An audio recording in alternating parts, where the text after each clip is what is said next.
Olá, minha gente, muito bom dia. Estamos começando pela Vale TV o programa Voz do Povo. Como havíamos anunciado, hoje estaríamos estreando o quadro aqui, Mesa Redonda. E temos a grata satisfação de estar recebendo aqui, do nosso lado aqui, professora Agnes Camisão, ela que é professora do curso de enfermagem, doutora, né, está aqui participando com a gente. Obrigado também a Luana Bispo, ela que é professora do curso de Direito. E está aí os microfones, professora Agnes, bom dia e obrigado pela presença. Bom dia a todos os participantes, como ouvintes. Telespectadores. Bom dia a todos os telespectadores, e é um prazer estar com vocês, e nós vamos ter um tempo aqui para conversar e para responder algumas coisas. Professora Luana Bispo, obrigado pela sua presença. Bom dia, obrigada pelo convite, né? Obrigada pelo convite, né? E obrigada também pela iniciativa de estar trazendo a faculdade, de estar trazendo para o debate assuntos tão importantes quanto esse. Inclusive, esse quadro, ele foi ideia do professor Matheus.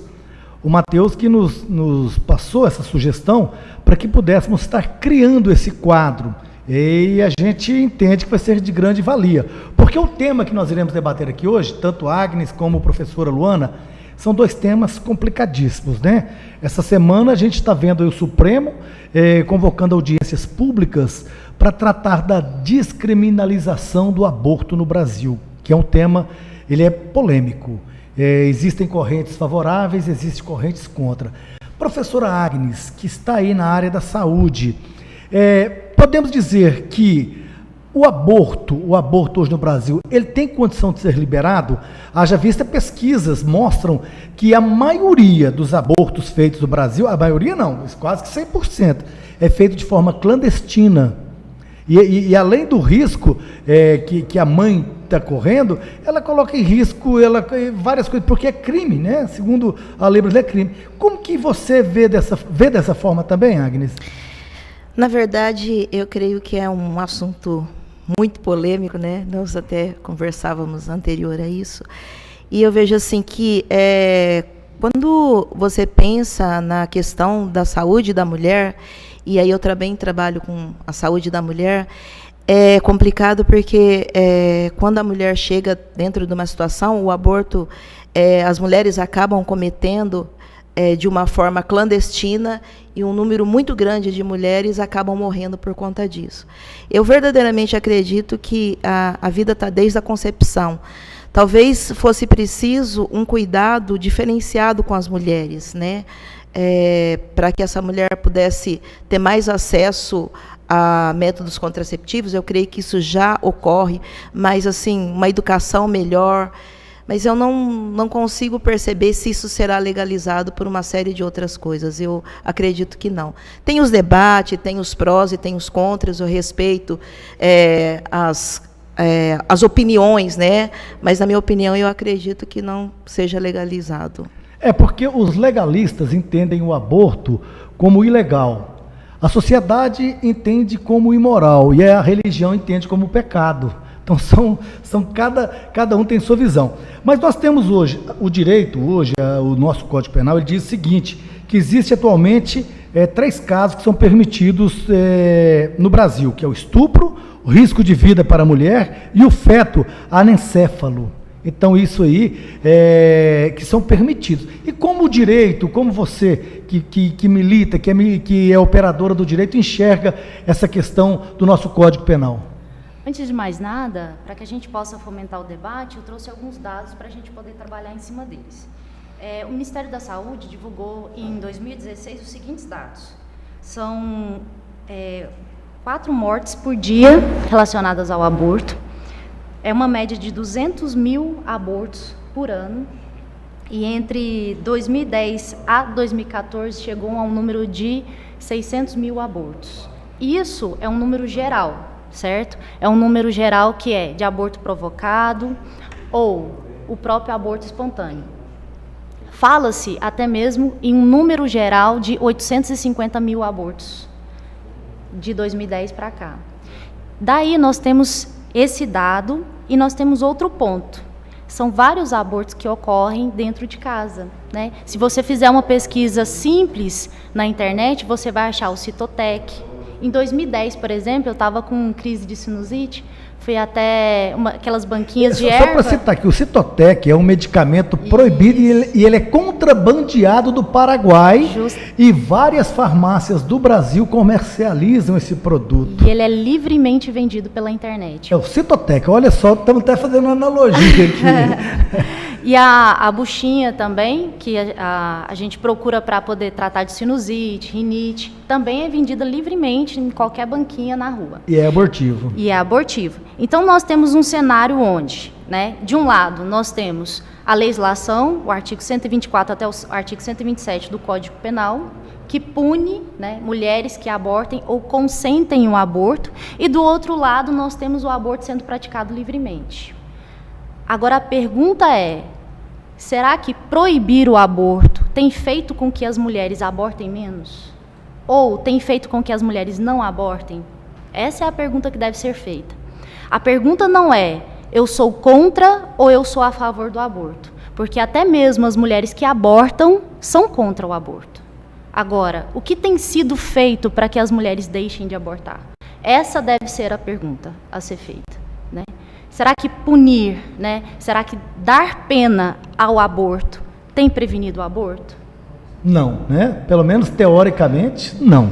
Agnes, essa semana teve nos debates promovidos pelo Supremo Tribunal Federal, uma ex-ministra, uma médica, né? Um ex-ministro, ele utilizou a seguinte expressão: negar o aborto a uma mulher que dele necessita não é usar critérios médicos, mas sim exercer um juízo estritamente moral.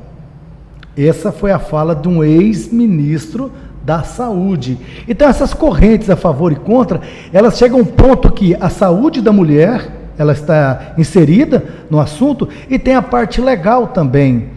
Ontem, na Argentina, foi feito aí um manifesto. Buenos Aires virou um caos, porque estava sendo votado ontem essa questão do aborto. Então é complexo, né, professora?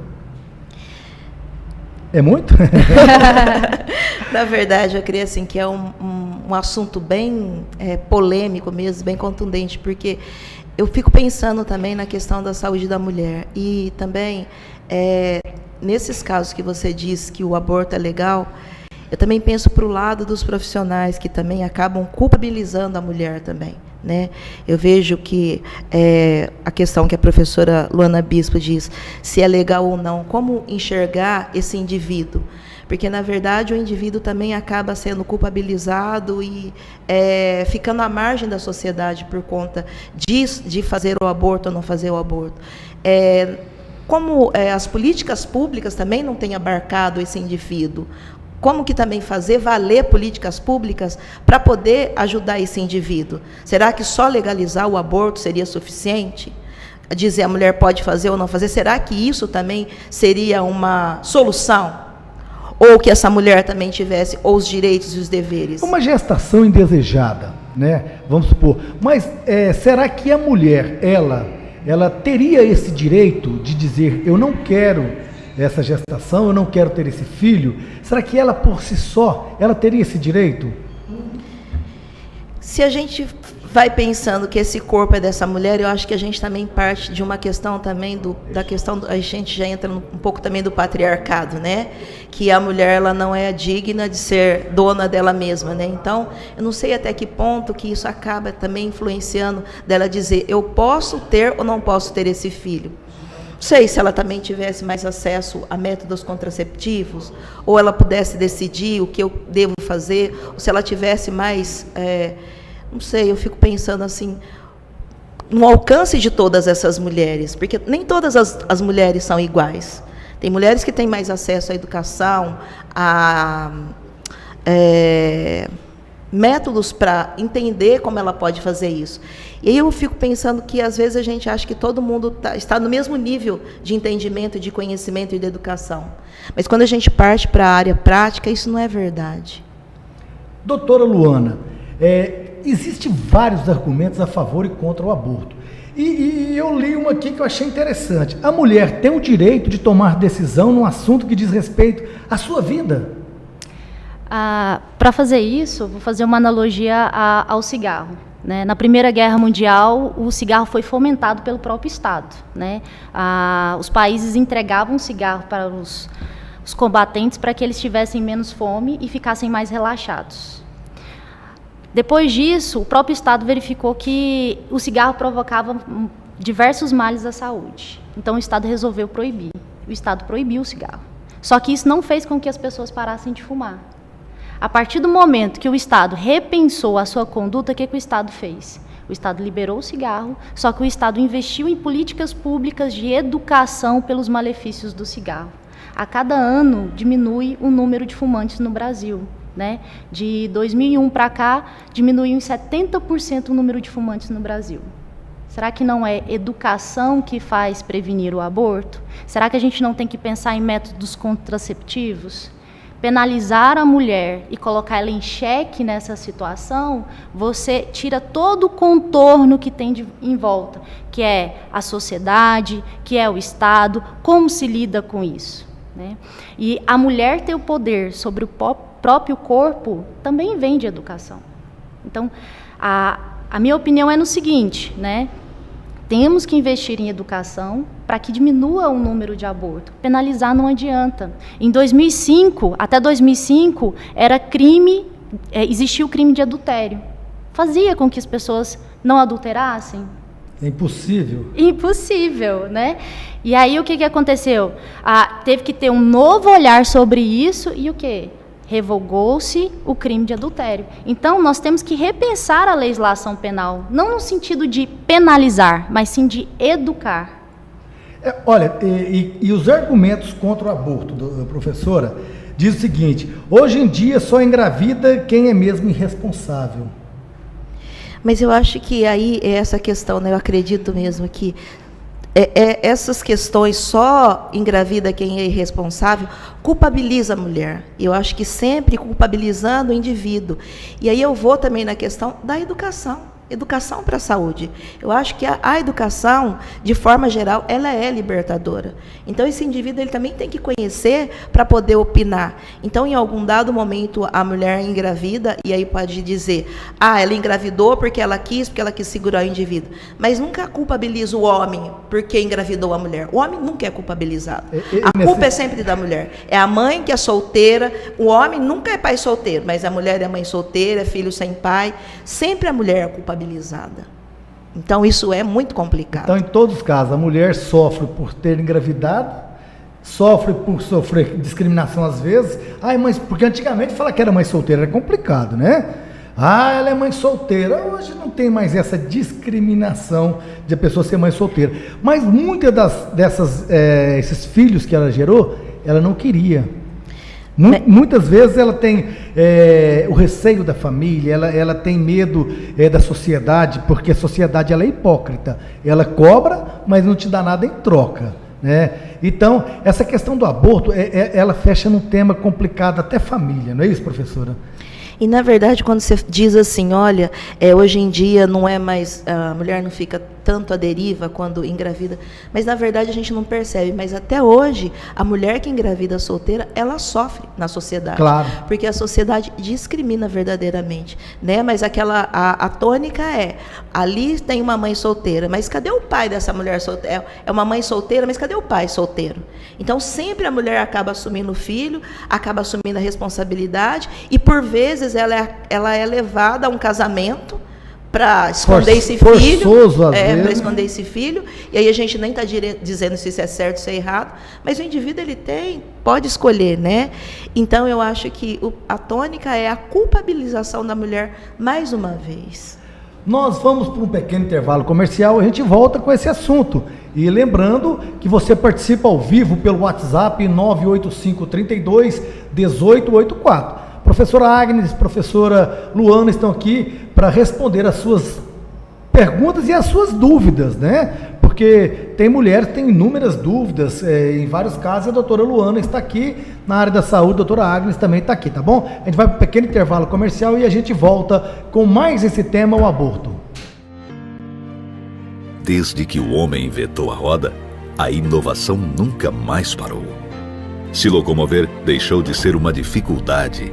Os meios de transportes evoluíram e passaram a ser valiosos. Seu veículo é uma conquista e precisa ser protegido. Assim, surgiu a AutoVip, reunindo pessoas que veem seus veículos como uma parte importante de suas vidas. Seja um associado e sua única preocupação será decidir qual o próximo destino. AutoVip, protegendo o que te move. Depois do sucesso da edição de 2017, Never thought I would be okay. ele está de volta. Baile do Havaí 2018. Sábado, dia 25 de agosto, no Clube Campestre de Goianésia. Olha aí. No palco, Banda Gênese, a melhor banda de baile do Brasil. Vê se não esquece. Uma noite inteira de open bar, toneladas de frutas e caldos na madrugada. Vai. Realização: Clube Campestre de Goianésia. Patrocínios: Frente, Conexão Sem Limites, Jales Machado e Cicobi Emprecred.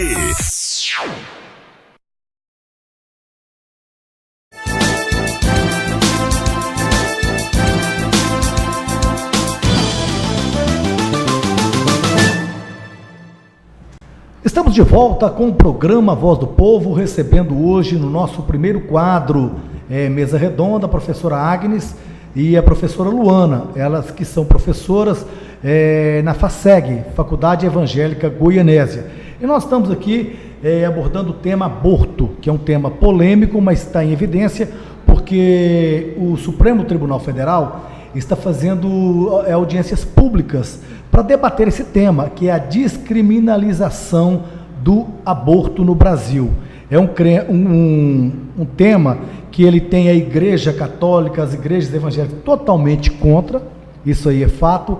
Nós temos uma sociedade que ela é mista quanto a esse assunto, mas o que a gente percebe que as que mais sofrem com essa questão do aborto são aquelas mulheres de classe baixa, não é? Não é isso, doutor? Porque ela sempre é vulnerável a isso. E, mais uma vez, ela é discriminada. Quem faz aborto é só a pobre, é só quem é favelada, só quem mora.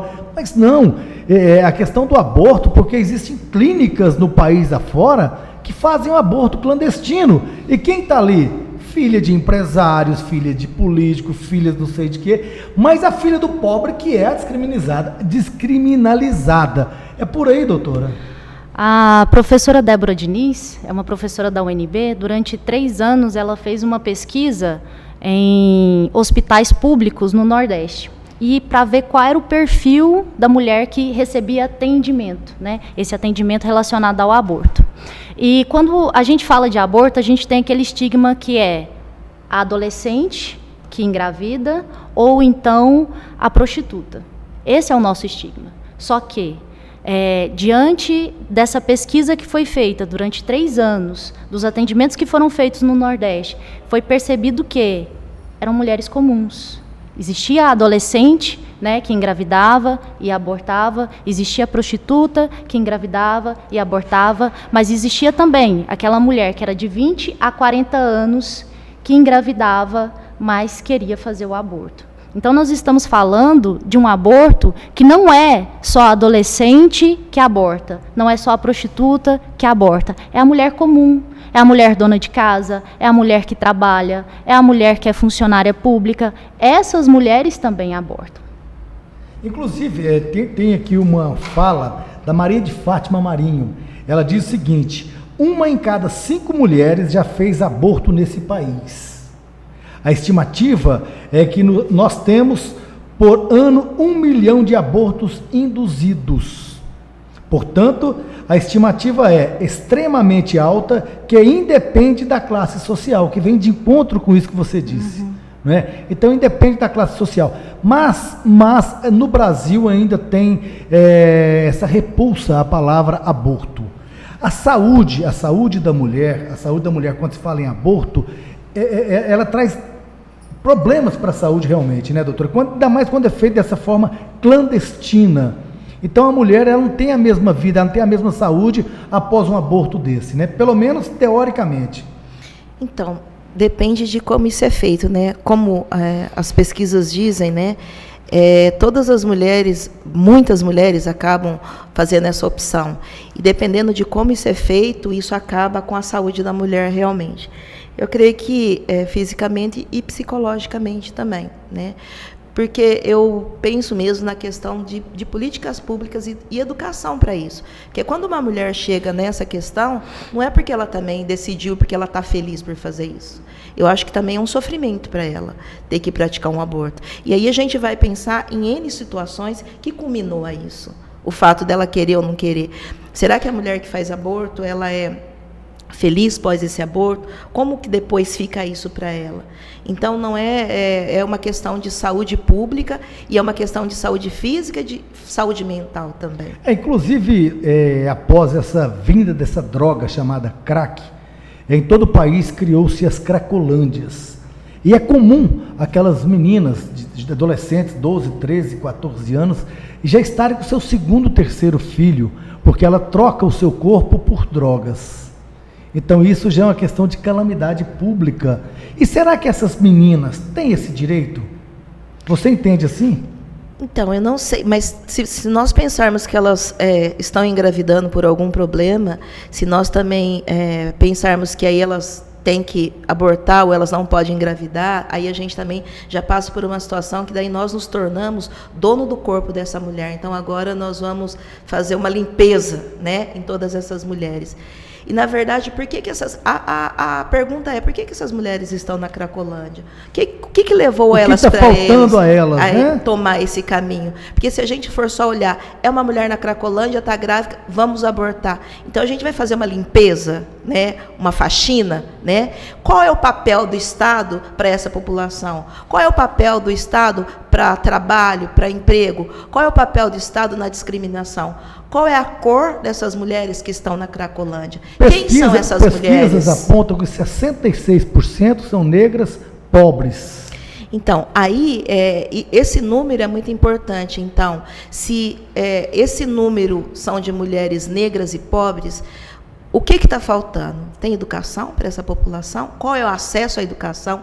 Qual é o acesso à renda? Qual é o acesso a tudo? Se a gente pensar que no Brasil 53,7% da população é de negros, quando você olha, onde que você vê essa representação? Na Cracolândia? Nas favelas?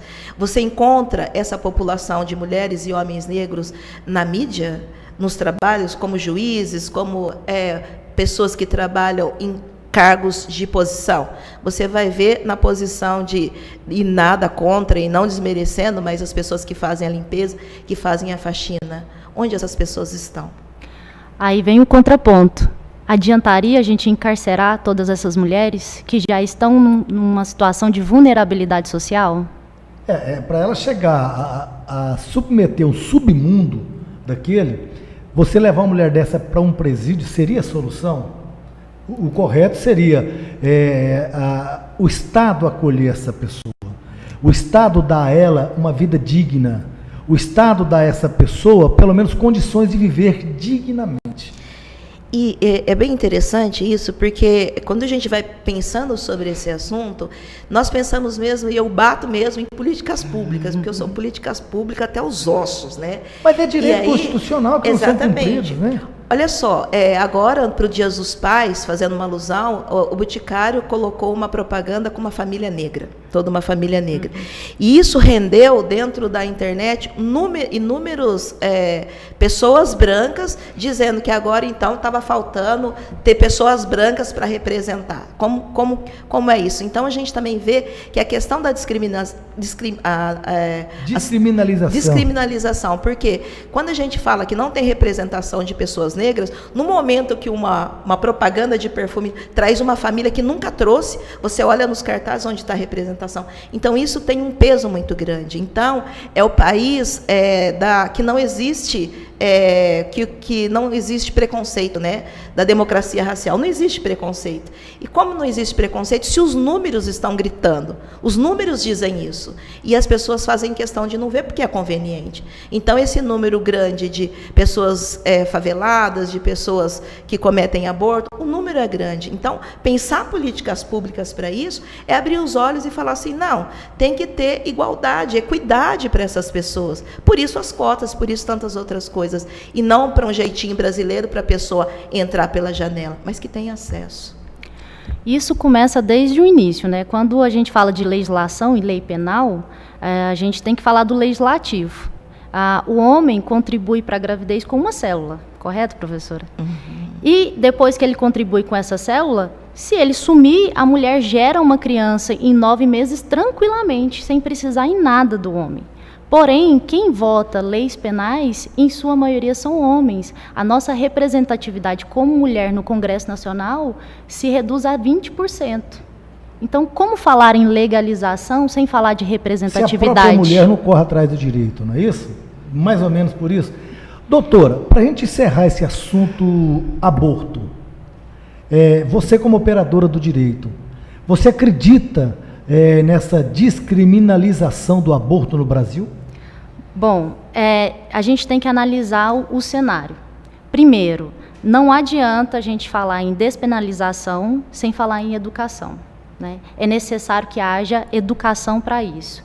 E eu vou jogar a peteca para a professora Agnes, porque, sinceramente, isso não é um caso de penalizar, e sim de políticas públicas. É um caso de saúde pública, né? Deve ser tratado como saúde pública, e não como crime, como é tratado hoje. Você tem uma pena severa... Mas é tratado como crime, doutora, eu não conheço nenhuma mulher que foi presa por praticar um aborto. Eu conheço. Conhece? Então tá vendo o caso? Eu conheço. Mas eu quero dizer isso, porque não adianta você criar legislações para punir e você não dá um mecanismo para essa punição. Porque eu entendo que para punir uma mulher que praticou o crime do aborto, ela não tem que ir para a cadeia.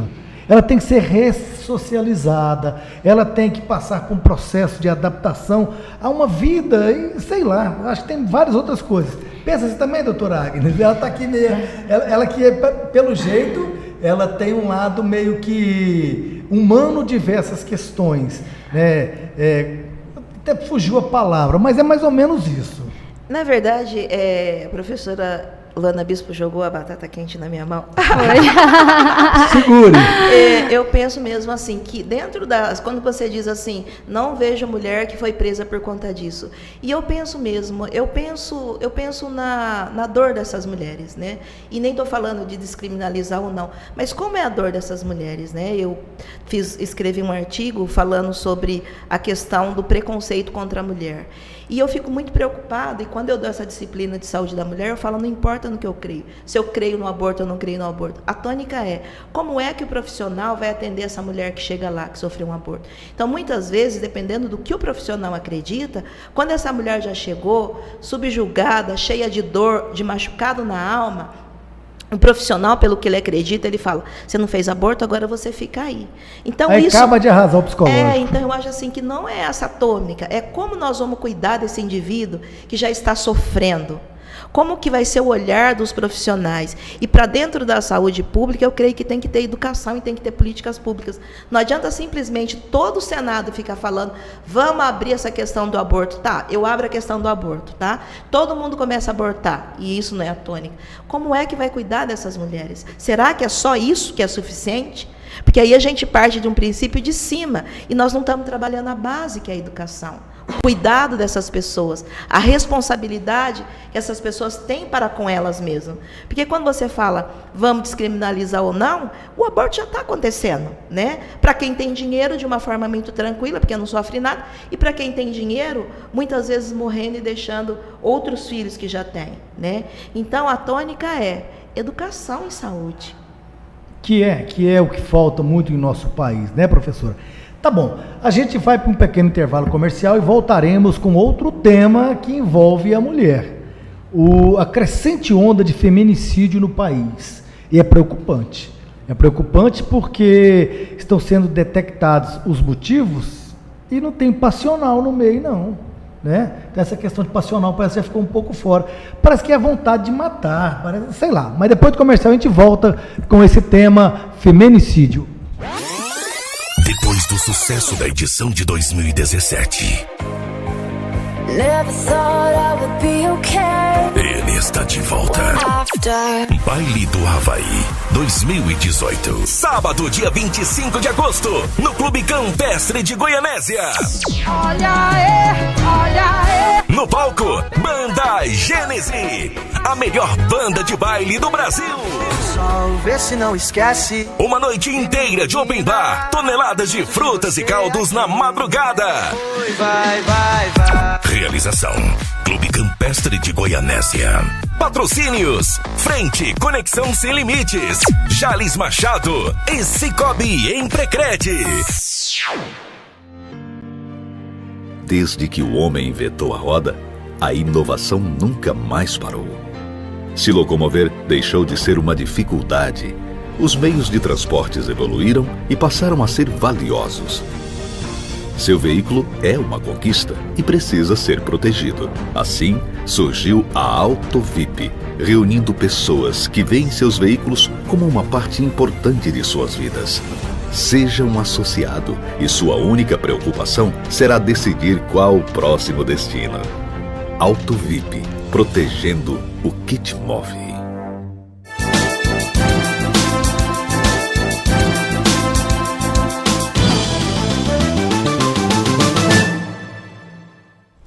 Estamos de volta com o programa Voz do Povo no quadro Mesa Redonda. Hoje estamos recebendo aqui a mestra Luana Bispo, a doutora Agnes Camisão, que são professoras da FACEG, Faculdade Evangélica de Goianésia. Nós agradecemos ao professor Matheus por ter dado a ideia da criação desse quadro, por ter participado conosco, para que hoje esse programa tivesse sido colocado em prática, tá bom? Mas vamos agora a um tema mais polêmico ainda. Hoje no Brasil e até no mundo, esse crime de feminicídio, ele vem crescendo. Um estudo do Ministério Público Federal, ele aponta que 66% dos casos do crime de feminicídio ocorrem dentro da própria casa. É complicado, né, doutora? Bom, eu vou trazer mais alguns dados, então.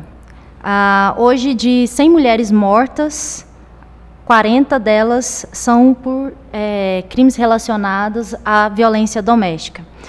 De 2003 a 2013, nós tivemos um crescimento de 21% de feminicídio, né? 50% desses crimes cometidos são por familiares, 33% são por parceiros ou ex-parceiros, e 27,1% foram na própria residência. Então, nós temos um cenário que a violência começa de dentro de casa. E é uma covardia, né, Agnes? A mulher, ela entrar numa briga corporal, já é injusta. Mas essa questão de crescer, no seu ponto de vista, o que está fazendo esse crescimento desse crime contra a mulher no país? Então, eu fico pensando assim que, na verdade, você falou uma coisa interessante. Eu acho que alguém só consegue fazer mal a alguém quando ele é covarde. E eu sempre fico pensando, porque quando eu atendo pacientes, né, a gente atendia no hospital, chega aqueles homens algemados, gigantes, com os policiais que nem são tão grandes, e às vezes eu estou atendendo com os meus alunos que são super jovens, e aquele homem grandão fica para os meus alunos, sim senhor, não senhor, com a cabeça baixa o tempo todo. E esse mesmo homem, dentro da casa dele, ele cresce tanto ao ponto de matar e subjugar uma mulher. Isso é uma covardia, né? Então esse número tem crescido cada vez mais no Brasil. Eu creio que, eu não sei se ele tem crescido, mas eu acho que com a questão da mídia, né? Exatamente, com a questão da mídia, que é muito rápida, ele tem trazido esses dados. Mas não é um dado antigo, ele sempre houve, a mulher sempre foi subjugada, a mulher sempre foi maltratada, e muitas vezes isso ficava como fosse uma coisa natural, né? Em casa, o irmão, às vezes, e o pai comem primeiro, tem a fatia maior por ser homem, e a mulher depois. Mas isso não fica à tona. Agora, com essa questão da violência que está vindo à tona, e por outras coisas, então isso está ficando cada vez mais em evidência na mídia. Isso acaba trazendo dados para a gente começar a repensar, né, o nosso papel e nosso lugar de mulher também. Doutora Luana, inclusive esse crime de feminicídio, a vítima não é só a mulher. Filhos, mães, pais, parentes, Porque todos sofrem com essa violência, não é isso? Com certeza. Quando eu disse que o crime de feminicídio tem crescido no Brasil, não quer dizer que ele tem crescido, quer dizer que as mulheres têm denunciado mais, né?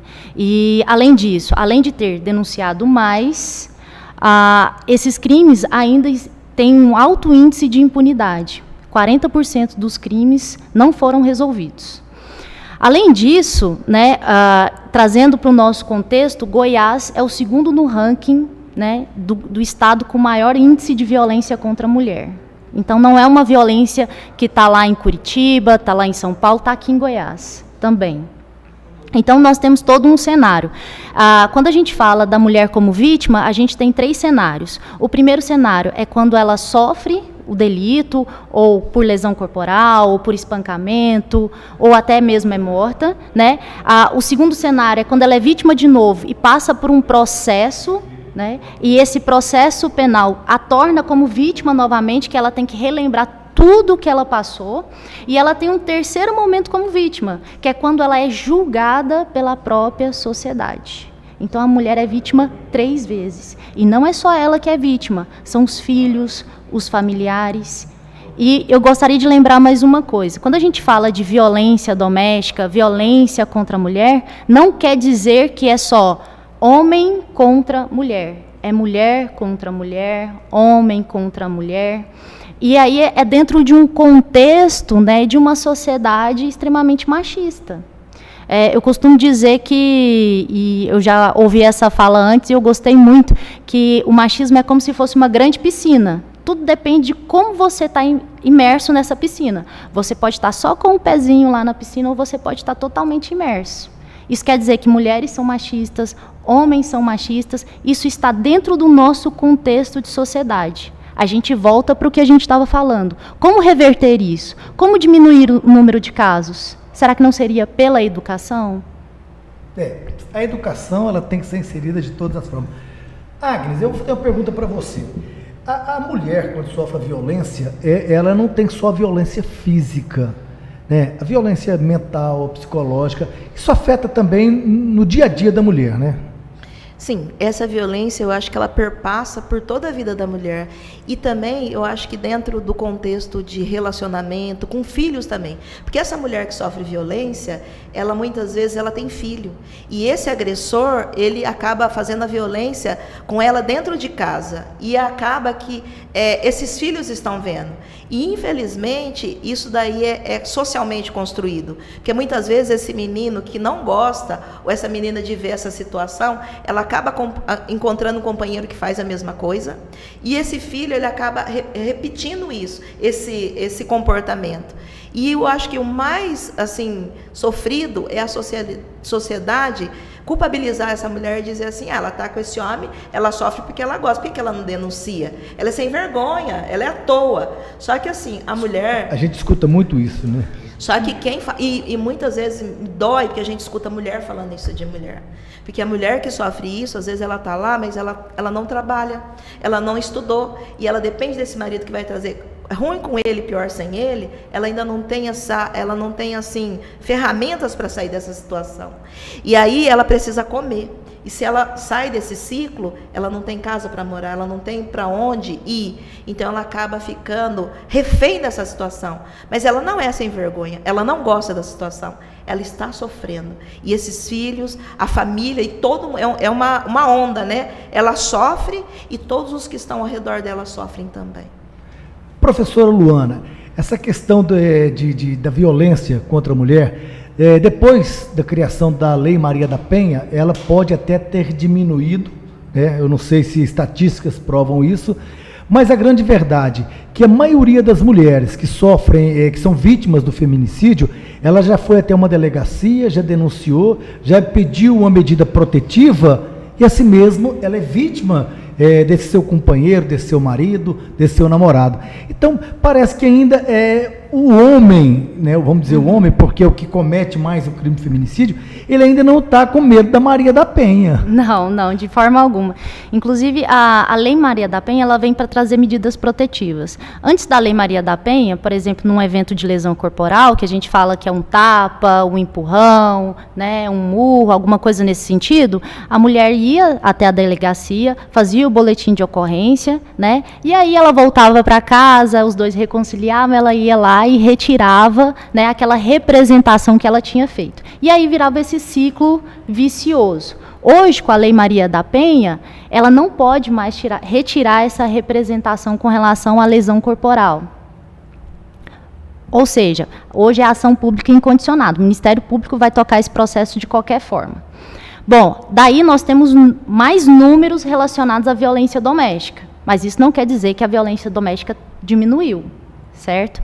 A Lei Maria da Penha também fez com que a gente olhasse para a violência doméstica de outra forma. E aí vai um pouco de encontro ao que a professora Agnes estava falando com relação a não denunciar. Ainda existem muitas mulheres que não denunciam. O receio de uma represária. O receio. Inclusive, houve uma pesquisa em 2017, onde 40% das mulheres acreditam ainda que se elas denunciarem, o ex-parceiro virá de forma mais violenta ainda. Ou seja... Mas isso na prática acontece, né? Não adianta tratar de forma legal o que a gente tem que tratar na raiz. A gente tem que tratar a sociedade como um todo. Por isso que eu citei, comecei a falar do machismo. Se a gente não falar dessa objetificação da mulher como objeto na sociedade, a gente não vai conseguir tratar isso de forma legal. Não adianta aumentar penas, porque quando a gente saiu do crime de homicídio de 6 a 12 anos e passou de 12 a 30, no homicídio qualificado, que é o feminicídio, não adiantou muita coisa. Continuou acontecendo do mesmo jeito. Né? Então a gente tem que repensar. Será que só penalizar adianta? Ou será que a gente tem que tratar o mal pela raiz? Como a professora Agnes diz, por meio de políticas públicas, por meio de educação. Na minha opinião, um crime que eu acho abominável é o crime de estupro. Esse é um tema que eu não quero nem falar, porque eu acho que é um dos piores criminosos do mundo é quem comete um crime contra uma criança vulnerável, contra uma mulher, independe da idade, né? E vocês, mulheres, estão aí à mercê de ser estuprada, ou acontecer um caso... Então, a cabeça da mulher é complicada, é quando ela pensa, porque uma mulher estuprada, ela nunca será a mesma. Ela nunca, passando por qualquer tipo de tratamento, ela continuará sendo aquela mulher que foi estuprada. E é interessante isso que você está falando, doloroso, é claro, né? Porque quando uma mulher é estuprada, as estatísticas dizem isso, que quando ela volta para o companheiro ainda acha que ela fez alguma coisa e ela gostou de estar com esse estuprador. Ainda então, tem que submeter a isso. Tem. E aí a cabeça dela não é a mesma, porque ainda o companheiro dela, em algum momento, ele vai deixá-la. Porque ele não suporta ficar com uma mulher que foi abusada e estuprada. Então, mais uma vez, ela é culpabilizada de dizer, será que em algum momento ela gostou de estar com esse estuprador? Uma coisa assim, super dolorida e super... cruel, né? Então, é uma situação assim. Por quê? Porque o corpo da mulher pertence ao homem, então qualquer homem pode pegar. Então, também outra coisa, ela foi estuprada porque ela mereceu. Estava de roupa curta, não sei o quê. Não importa. Provocou, né? O corpo é da mulher, né? O homem pode andar de bermuda alguma coisa. Você já viu algum homem sendo estuprado, sendo pegado? Você pode até olhar e admirar, mas uma mulher nunca estuprou um homem. Qual é o direito que o homem tem de estuprar uma mulher? Ou ela está de roupa, provocou ou não, e a que não provocou? E uma senhora de idade que muitas vezes o ladrão entra na casa e se vê no direito de estuprar uma mulher, e nem uma coisa nem outra. Então... o crime sexual, ele é terrível, né, doutora? O crime sexual, ele é abominável. É um crime que a gente escuta e quando você vê aquilo numa mídia, dá nem vontade de você assistir, porque dói. A gente que eu tenho 3 filhos, homens, tenho um neto, né? E não tenho uma filha mulher, até tentei ter uma filha mulher, não consegui. Mas você já imaginou um pai que tem uma filha estuprada? A cabeça desse homem, a mãe, a própria vítima. Então é um crime, ele é desastroso para a família em si, não é? São sequelas que não tem como haver reparação. E aí voltando de novo na questão da vítima, ela não é só vítima do delito, mas ela também é vítima da própria sociedade. Há pouco tempo a gente teve um caso de estupro coletivo no Rio de Janeiro, onde depois do estupro coletivo houve diversas manifestações nas redes sociais dizendo: mas olha o comportamento dela, ela pediu para ser estuprada. Nós temos deputados, por exemplo, que falam: eu não te estupro porque você não merece, né? Então são legisladores. É um leque, né, que se a gente for debater sobre a questão da vítima, a gente volta àquela mesma questão, né?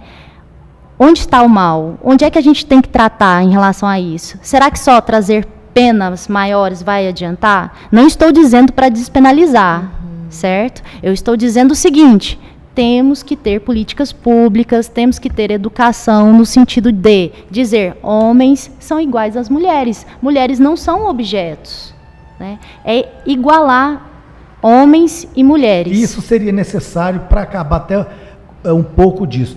Você citou a questão do estupro coletivo. Hoje a mídia nacional, ela publicou uma matéria com a Faculdade Rural do Amazonas, onde as estudantes, as acadêmicas, estavam sendo vítimas de abuso coletivo, de estupro coletivo. A polícia pegou os celulares de alguns dos acadêmicos e uns diziam: vamos estuprá-las, o outro: não, vamos só fazer um sexo selvagem.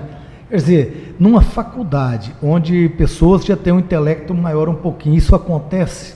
Você imagina no submundo, o que não deve acontecer, né? Essas favelas da vida, essas pessoas que não têm essa condição de uma condição social até. Isso deve acontecer quase que diariamente, né, doutora?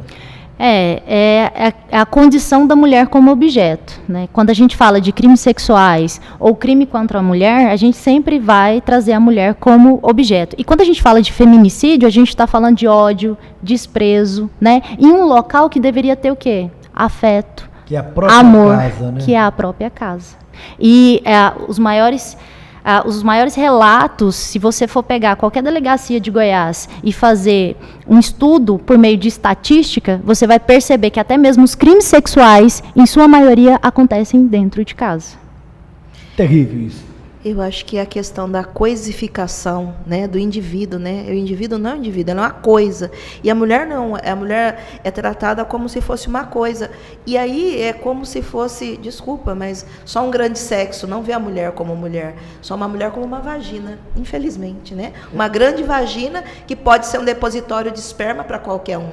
Porque a mulher, ela tem o direito de decidir se ela quer ter relação sexual com outro. Isso é direito da mulher. Até mesmo quando a mulher não deseja ter uma relação sexual, de casa com o marido, ela está sendo estuprada, claro, também. Até dentro sendo de casa. abusada. Até antigamente tinha aquela história: hoje eu estou com dor de cabeça, hoje eu tô... Mas isso aí o marido chega, quer de qualquer jeito, porque ele é um animal. O homem, quando se trata de sexo, ele pode se dizer que é um animal.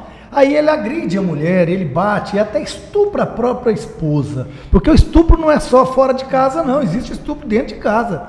E quando a mulher também decide: eu não quero, porque esse corpo é meu, então ele pega e deixa a mulher e vai procurar outra. Pronto, então. Mas você pode também, eu acho que aí acontece uma coisa, com essa questão de vir à tona todas essas coisas, a mulher, ela começa também a ter a sua própria decisão sobre o seu corpo, né? E quando a gente é convidada para falar sobre isso, também nós queremos dar voz para outras mulheres, né? E uma questão também muito séria: por que às vezes a mulher também não denuncia? Final de semana que acontecem as grandes coisas. Delegacia da mulher está fechada, a mulher não consegue plantonista ir. Não pode ir porque não tem viatura, está faltando petróleo para aquela viatura. E depois ela tem que voltar para casa. E como que ela vai encarar esse marido? Então, como é? Então a gente dá voz, a mulher precisa denunciar, mas a gente precisa criar ferramentas políticas para que quando essa mulher não tenha que voltar para esse marido, ele fica uma certa distância, mas uma certa distância ele pode dar um tiro nela, ele pode maltratar. E por que ela não denuncia? Porque ela não quer morrer. E a gente está vendo a morte de mulheres, por quê? Ela largou de mim, se ela não vai ficar comigo, não vai ficar com ninguém, vai morrer. Ou é minha ou é de ninguém. Exatamente. Agnes e Luana, pode completar, você completa. E a gente está no momento onde a gente vê pela televisão homens que se sentem no direito de chutar, bater, arrastar para um elevador, depois jogar pela janela, e aí depois no outro dia a gente fala assim: é violência contra a mulher. Mas qual que é a raiz da violência contra a mulher? E esse caso, você citou aí, o cara pegou a mulher, jogou de cima de segundo, terceiro andar, não sei, pegou o corpo, saiu, voltou, limpou o sangue e foi para a imprensa dizer que era inocente, né? Então são casos que deixam a gente preocupado, porque a violência, ela vem numa crescente, e a gente esperava que no decorrer dos anos essa violência poderia reduzir, mas a gente não vê assim. Dói. Né? Dói, infelizmente dói. Luana, muito obrigado pela sua presença, foi de grande valia a sua participação, parabéns pelas suas colocações. Obrigada pelo convite, obrigada pelo espaço, muito boa iniciativa e vocês estão de parabéns. Agnes, parabéns e obrigado pela sua vinda, será sempre aberto aqui o nosso espaço para você, para as demais professoras da FASEG, para a gente estar levando essas informações, né, que eu acho que é de grande valia para a população, esses assuntos, esses temas polêmicos, que debatemos aqui hoje. Obrigado pela sua presença. Eu agradeço também pelo convite, realmente é um privilégio. Eu estou à disposição, nós, né, de forma geral, a FASEG também, e quando houver convite, nós estaremos presentes sempre. Tenho certeza que haverão novos convites. Muito obrigada. Tá bom? Obrigado, Ana. Obrigado, Agnes. Estamos encerrando aqui o nosso primeiro quadro Mesa Redonda no programa A Voz do Povo. Recebemos aqui essas professoras que muito nos esclareceram nesses temas de hoje. Um forte abraço a todos e até amanhã com mais uma edição do programa A Voz do Povo. Desde que o homem inventou a roda, a inovação nunca mais parou. Se locomover deixou de ser uma dificuldade. Os meios de transportes evoluíram e passaram a ser valiosos. Seu veículo é uma conquista e precisa ser protegido. Assim, surgiu a AutoVip, reunindo pessoas que veem seus veículos como uma parte importante de suas vidas. Seja um associado e sua única preocupação será decidir qual o próximo destino. AutoVip, protegendo o que te move. Depois do sucesso da edição de 2017, Never thought I would be okay. ele está de volta. After Baile do Havaí 2018. Sábado, dia 25 de agosto, no Clube Campestre de Goianésia. olha aí. No palco, Banda Gênese, a melhor banda de baile do Brasil. Sol, vê se não esquece. Uma noite inteira de open bar, toneladas de frutas e caldos na madrugada. Vai. Realização: Clube Campestre de Goianésia. Patrocínios: Frente, Conexão Sem Limites, Jales Machado e Cicobi Emprecred.